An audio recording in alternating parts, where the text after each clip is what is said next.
Let's take a look at the highlights. Northwest goes into Warrensburg and puts on a show. Already 7 points up, Braden Wright gets the snap and finds Marcus Andrews. Andrews fights for the touchdown to put the Bearcats up 14-0 in the first quarter. Kyle Bradley in the shotgun looks for a receiver, but Brody Buck is there and intercepts the ball to return it to Central Missouri's 9-yard line. Bearcat offense on UCM's 20-yard line. Braden Wright finds Caldwell, and Caldwell finds the end zone yet again untouched. Can't get enough, Caldwell again gets the ball, breaks to the outside, and with a huge stiff arm, he runs it to the big house. The Cats take home the win, 48-21. What was it like, that first play there where you scored your first touchdown?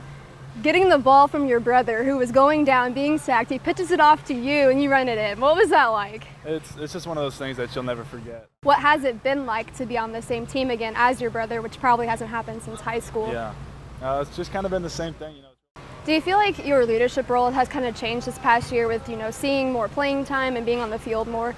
Yeah, I'd say I've picked up a little bit of a leadership.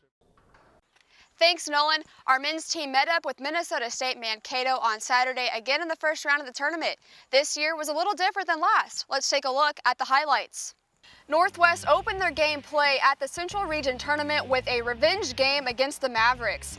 Early on, Joey Wittes passed the ball to Xavier Rhodes, setting up a screen for a three-point shot by Diego Bernard. The Bearcats pressured the Mavericks throughout, holding them to a 38.2 shooting percentage. Minnesota State turned the ball over 8 times, including one setup by Ryan Hawkins, ending up in the hands of Hudgens. A dunk by Bernard in the second half sealed win number 33 for Northwest, knocking off the Mavericks 91-62. The boys took on Southern Nazarene on Sunday night. Our BCU analyst was there to get all the details. John, how's it going over there in the tournament?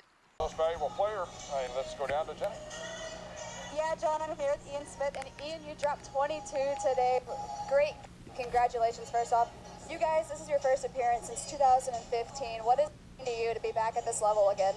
Man, ever since I got here as a freshman, the coach has been preaching he wants to get to a regional, and it's we haven't been here in a while, like you said, so just bringing back that winning tradition and that winning culture, it means a lot. You guys won the region here away. You had a great fan base today. What does it mean to you to be able to go back home for the Elite Eight? That's going to be awesome. We have the best fans in the country. D1 or D2, we rank up there with the best of them, to be honest with you. You have Duke coming up in a few weeks. You got to experience that the last time, but I guess what are you looking forward to traveling there and just playing Duke? Yeah, so they do a really good job hosting us. Do you think that also helps kind of bring the momentum into like the start of your guys' regular season? Yeah, I think it definitely helps. Live from the Rally House studios, this is Sports Center. The summer slump continues as Sporting Kansas City loses their chance to defend their Open Cup title last night. Sporting falls 4-2 to the Houston Dynamo in the quarterfinal round and sit at third in the Western Conference, 2 points behind LA and 5 points behind FC Dallas. Mizzou took on SEC Media Day yesterday, and Drew Lock addressed the media about what having previous family members play at Mizzou means to him. It's just been a legacy of Locks that have gone to the University of Missouri, and then being able to be so to say, as a quarterback, being the face of a program and being the face of the program that I grew up loving, it means the world to me. The Dodgers acquire Manny Machado from the Orioles for 5 prospects. Machado is off to the best start of his career offensively, tallying several career-high figures. I'm Jenny James, and this is SportsCenter. Yeah, John, so Austin, you had 6 tackles tonight. Just kind of run me through tonight's game. Washburn, kind of a team you never know what you're going to get from them, and they come out really strong, especially that first half.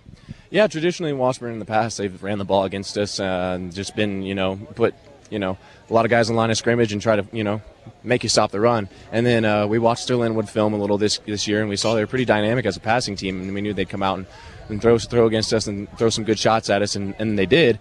But it was just we had to settle down as a defense a little bit, kind of figure out what's going on, what would work best for our D-line, getting to the quarterback quicker, and what could help out our back end a little bit more. And once we settled down, I feel like we put together more of a complete game.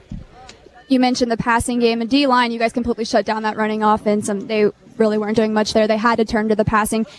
Secondary is kind of getting beat a little bit. What kind of needs to be done there to improve for next week? Just to improve, Coach Wright talks as a D-line,